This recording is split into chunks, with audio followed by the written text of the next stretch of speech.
পুৰা গুলি ফায়াৰিং কৰি আছে মাৰি আছে পাব্লিক গিলাক মাৰি আছে সব মাৰি আছে নমস্কাৰ প্ৰতিদিন লাইভত মই দৰ্শকলৈ স্বাগতম জনাইছোঁ মই এইটো উপস্থিত আছোঁ গোৱালপাৰা চিভিল হস্পিটেলত কিয়নো পাইকানত যে গুলিবিদ্ধ হৈছে আৰক্ষীয়ে গুলী চালনা কৰিছে তাৰ ফলত এজন মানুহ ইতিমধ্যে মৃত্যুবৰণ কৰিছে নিহত হৈছে আৰু আন পাব্লিক সব ফায়াৰিং কৰি আছে ফাঁকা গুলি মাৰি আছে মাইকীবিলাকো পিঠাই আছে আপোনালোকৰ চাওক লাইভটো চাওক পুৰা গুলি ফায়াৰিং কৰি আছে মাৰি আছে পাব্লিক গিলাক মাৰি আছে সব মাৰি আছে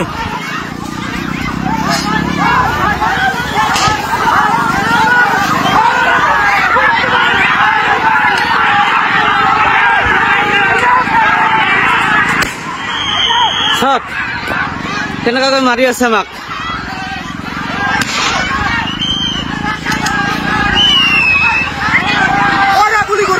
গুলি চালনা কৰি আছে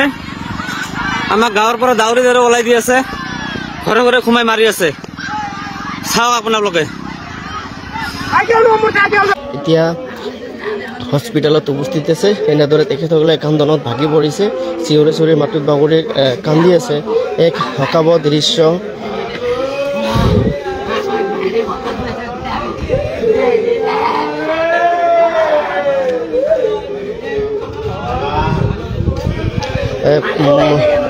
সৰ্বমুঠ 10জন ব্যক্তিক গুলি কৰিছে তাৰে এজন মৰিছে আৰু এজন অতি গুৰুতৰ অৱস্থা জিএমচিলৈ প্ৰেৰণ কৰিছে আশা কৰিব পাৰি সেইজন ব্যক্তি বাচিব বুলি ক'ব লাগিব কিন্তু মৃত্যুৰ লগত যুঁজি আছে জীৱন মৃত্যুৰ লগত তেওঁ যুঁজি আছে এনেদৰে পৰিস্থিতিৰ সৃষ্টি হৈছে আজি গোৱালপাৰা পাইকানত গুলিবিদ্ধ হৈছে গুলিবিদ্ধ হৈ এজন ব্যক্তি মৃত্যুবৰণ কৰিছে আৰু বাকীবোৰ জীৱন মৰণৰ লগত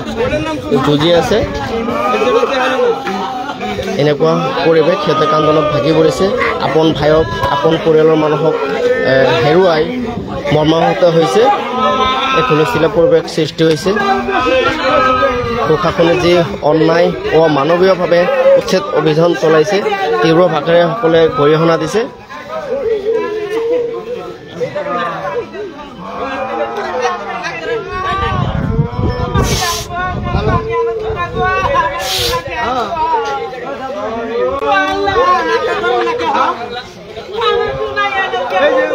আজিৰ যিটো ঘটনা সংঘটিত হৈছে উচ্ছেদিত ৰাইজে তিৰপলৰ তলত আছিল সেই তিৰপলবোৰ আৰক্ষী প্ৰশাসনে ভাঙি দিয়াত ক্ষুব্ধ হৈ ৰাইজে আৰক্ষীৰ লগত হতাহতি হয় আৰু সহিব নোৱাৰি হতাহতি হয় আৰু আৰক্ষীয়ে ইহঁতক গুলী চালনা কৰি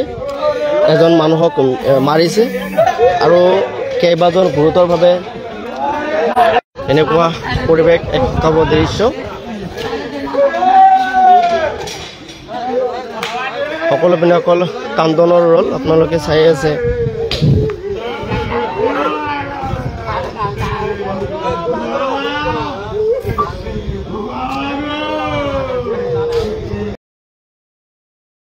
এক হুলস্থুলীয়া পৰিৱেশ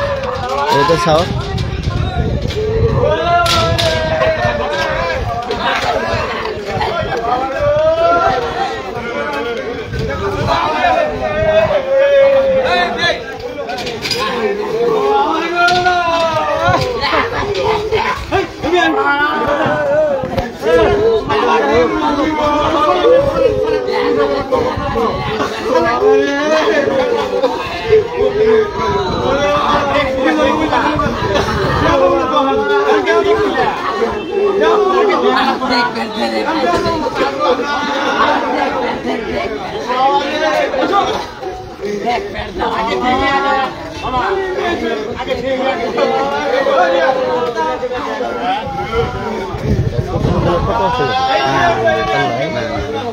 লাইভ গৈছে নেকি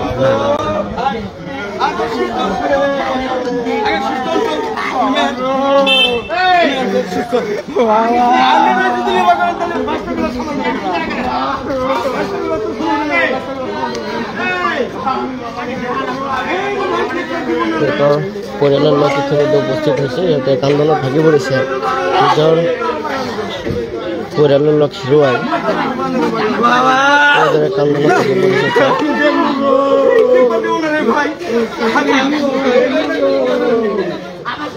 কুচুমিত দলৰ মূৰত গুলি লাগি মৃত্যুবৰণ কৰিছে, নিহত হৈছে। ক'ব লাগিব এয়া এক হত্যা কৰিছে চৰকাৰে, এক আমি হত্যা বুলিও ক'ব লাগিব, কিয়নো অমানৱীয় উচ্ছেদ চলাই এখেতসকলক পুনৰ সংস্থাপন নিদি এখেতসকলক অমানৱীয়ভাৱে ৰাখিছে, তিৰপলৰ তলত ৰাখিছে, মৌলিক অধিকাৰ খৰ্ব কৰিছে। চৰকাৰৰ দায়িত্ব আছিল, কঠোৰ নিৰ্দেশনা আছে,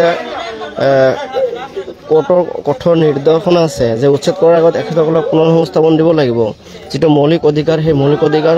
সিহঁতক দিব লাগিব, কিন্তু মৌলিক অধিকাৰৰ পৰা খৰ্ব কৰি এখেতসকলক অমানৱীয়ভাৱে উচ্ছেদ চলাই গৃহহীন কৰিছে। অৰ্থনৈতিকভাৱে এখেতসকলৰ ৰাজাৰ ভাঙি পেলাইছে। এতিয়া খোৱা খাদ্যত সংকটত পৰিছে। উপায়হীন হৈ এই এখেতসকলে বৰষুণৰ পৰা ৰ'দৰ পৰা বাচিবলৈ তিৰপলৰ তলত আশ্ৰয় লৈছিল, কিন্তু প্ৰশাসনে সেই তিৰপল ভাঙি দিয়াত তেখেতসকলে এক প্ৰকাৰৰ ক্ষুব্ধ হয়, নিস্সহাৰা হৈ তেখেতসকলে উপায়হীন হয়, হতাহতিৰ সৃষ্টি হয় আৰু আৰক্ষীয়ে গুলীচালনা কৰি হত্যা কৰিলে এজন লোকক। কুচুমুদ্দিন নামৰ ব্যক্তিজনক হত্যা কৰিলে।